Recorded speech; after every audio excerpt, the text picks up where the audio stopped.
حضرت عبداللہ ابن عمر رضی اللہ عنہما روایت کرتے ہیں، نبی اکرم صلی اللہ علیہ وآلہ وسلم نے ارشاد فرمایا، اللہ تعالیٰ کا غضب اس عورت پر شدید ہوتا ہے جو کسی فرد کو اس قوم میں داخل کر دے جو ان میں سے نہ ہو، یعنی کسی ناجائز بچے کو جنم دے کہ وہ ان کے پوشیدہ معاملات پر مطلع ہو اور ان کے اموال میں ان کا شراکت دار بن جائے۔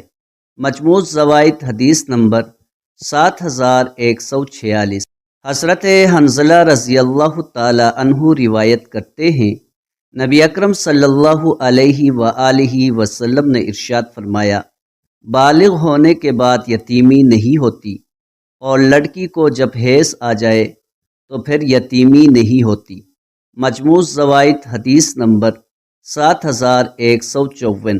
حضرت جابر رضی اللہ تعالی عنہ روایت کرتے ہیں، نبی اکرم صلی اللہ علیہ وآلہ وسلم نے ارشاد فرمایا، جو نوجوان کم عمری میں شادی کر لیتا ہے تو اس کا شیطان چیخ کر یہ کہتا ہے، ہائے بربادی، ہائے بربادی، اس نے اپنے دین کو مجھ سے محفوظ کر لیا۔